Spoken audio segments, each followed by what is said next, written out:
Hey everyone, and welcome to SkillCapped. I'm the King Live, and today we're going to be talking about a concept that I haven't seen very many guides on, which is why I'm super excited. That concept is going to be taking space, or rather just space in general. The way the maps and tactical shooters are designed, it really brings into play this idea of taking space to give your team an advantage, and that's what we're going to be talking about today. We're going to be covering everything from using space effectively, as well as other things like overextending with your space, so just stick with us. But before we get into it, let's introduce our question of the day, which is, what do you think about Valorant adding prices of 50 credits to the game? Previously, everything in the game had been with an even 100 credits, but now they're changing everything so there are variations of 50, and some people feel like this is kind of dumb. Personally, I heard some of the changes about utility like shock darts costing 150, and it sounds like such a small change, but making Sova spend an extra 100 credits every round could make a big deal. I'm interested to hear what you all have to say, so leave your thoughts in the comments down below. Let's start out with a concept that everyone needs to understand space though. If you've ever played pretty much any competitive game ever, you may be familiar with the concept of resources. Generally in a game where you compete, there is some sort of mechanic where resources exist. Resources being things that you can use to gain an advantage in the game. So if you're playing a card game like Hearthstone, for example, your resources are going to be your mana. Your mana is used to play cards, thus mana is considered a resource that you need to choose where you want to allocate it towards. If you choose to use that resource for one thing, you might not be able to use it for something else, because you have a limited amount of that resource. Now let's look at another game like chess, for example. Something that could be considered a resource in chess is your actual physical pieces. You are intended to use those pieces to gain an advantage over your opponent. Oftentimes this will be a positional advantage. Frequently in the game, what you'll see is players will actually sacrifice their pieces to gain an advantage. Players are choosing how they want to use their resources available to them to get an edge on their opponents. Now, if you notice any similarities here, in Valorant, you also have resources. Your abilities could be considered a resource, but specifically in terms of space, the resource I wanted to talk about is players.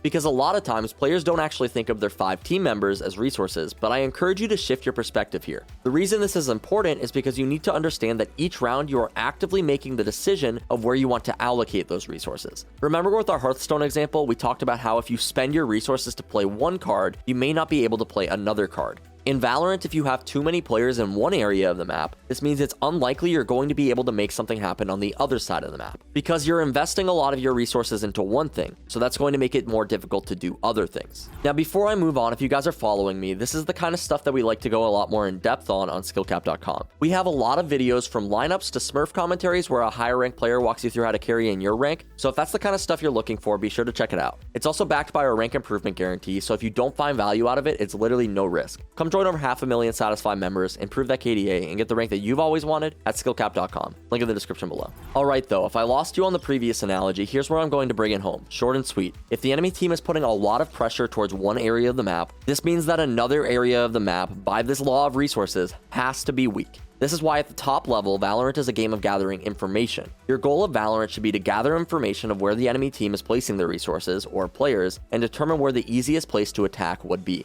But there are actually ways that you can get more value out of each individual resource, and that's what we're here to tell you today. Because if you take a default setup on site as a defender, generally what you're going to see is 2 players on one site and 3 players on another site. This is obviously on a standard 2-bomb site map, but this is actually a setup that is not the most efficient way that you can position. The problem is, it's the safest way to position when you don't have any information, which is generally going to be at the start of the round. Right as the barriers come down, you don't know anything about the enemy's positions, and now the official round has started and you've begun to gather information. Now in a lot of matchmaking games, teams like to avoid the early game itself entirely and just go straight for an execute, but this is oftentimes not the best idea, because you're basically just saying, forget gathering info and determining if this is a good idea, we're just going to try to brute force our way onto site and catch them off guard. Because if you succeed in this push, that's awesome, you probably picked up a few kills and took the site. However, if your push fails, this can be really bad, because you've sacrificed pretty much all of the space on the map. Because as we talked about earlier, if you have a lot of your resources in one place, this means that you will not have a lot of resources in another place. So in this situation, where the team spots 5 enemy attackers on one location, what a smart defender would do is they would quickly push to claim this territory that they've left uncovered. Now remember when I talked about how you can get more value out of each of your individual resources? This is what I was talking about, because previously that player was only getting info that they weren't on B site, but now the player is getting info that they're not only not on B site, but they literally have to be A main, because he's pushed all the way up through their spawn and is holding the angle to see if they rotate out. The amount of information this player has is amazing because now his team can focus all of their attention towards this push with 100% confidence that they must either try to rotate out or push the site. So to simplify this, your player noticed on the map that they were investing a lot of resources into one thing, so he took the opportunity to push up and grab space for his team, which gave a positional advantage and a ton of information. And this is something a lot of players really don't understand. They don't really get why spreading out is a good thing or grabbing control of territory is necessary. This applies to both defense and offense, by the way. It's not just one side that deals with this. For example, if the defense just lets the offense walk up on showers and short on bind for free, then this is going to make it very hard for them to hold the site for an execute, because they've sacrificed all of this territory on A without even making them blow any utility to take control of it. The attackers can just use all of their utility to overwhelm the site now.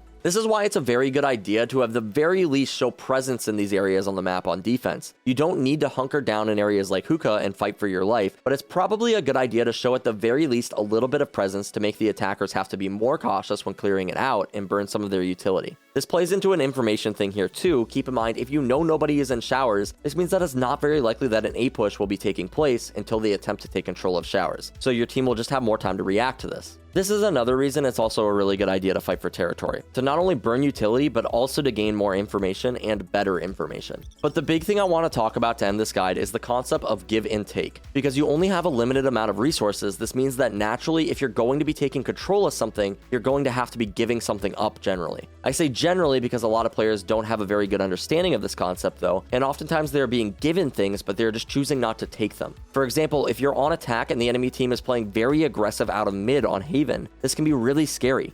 We've all been in those games where our teammate gives the call out, they're pushing mid, and then there's 3 breach flashes flying around, jets dashing in, and there's raise grenades exploding. This can be really overwhelming. They're taking control of mid. But as we just said, if they are taking something, they physically have to be giving something. In this situation, what I would suggest is say, all right, you're going to take mid, that is fine. We are going to quickly turn our attention towards C site since we already have 3 players on this side of the map. Because at most, you could have 2 players here, but I'm willing to bet that's unlikely because that would mean that you left A completely open because they have 3 mid, so if they have 2 C, that would be all 5 players. Notice how in this situation, although there is an aggressive push happening in one place, rather than rotating to help, your team would say, hey, we can take something that's even more important, let's do that. If there's one thing I want you to understand from this guide, it's this concept of give and take. It's very important that you're always reacting to what the enemies are doing and don't let them get away with giving up this much territory. If your team is getting steamrolled on one side of the map, try to take that opportunity to find an opening somewhere else, because oftentimes that's going to be your only shot in winning the round. If your push is failing on B, the reason for that is probably they have invested a lot of resources into dealing with it. So this might be the chance for you to try to find an opening for your team on A and save the round, because theoretically it's going to be a lot weaker. Similarly, if the defense is showing a lot of aggression out of Hookah, that probably means B long is just a little bit weaker. It's possible that they stacked all 5 players on B and they have 3 players long, but it's very, very unlikely. And what's probably more likely is that they're forcing pressure in Hookah, but just 1 player is playing on long. And if your long players can push up and find a pick on him, you can flank around the players in Hookah and trap them. Or alternatively, you could say, hey, you're going to hold Hookah? That's fine. We're going to push through long into elbow and smoke you guys off. Now, although they have Hookah control, they just lost elbow control, and this is the sort of give and take that we are talking about.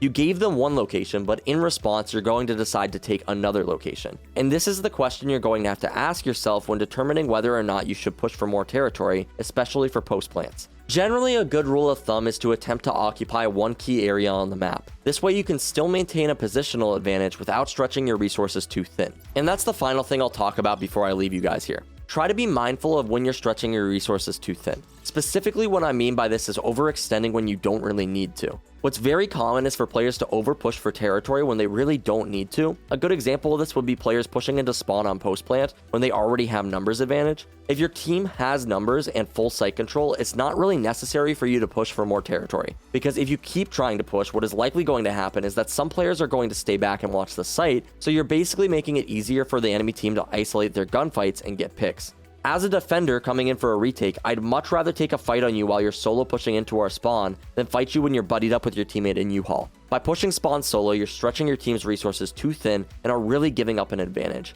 At the end of the day, remember, it's normally best to play as a team. Strength in numbers is a very real thing in Valorant, and solo pushing spawn is generally not the move. That's all I got time for though, but if you guys are looking for more in-depth looks on how to improve your gameplay, win more games, and get the rank that you've always wanted, I highly suggest you check out skillcapped.com. Link in the description below.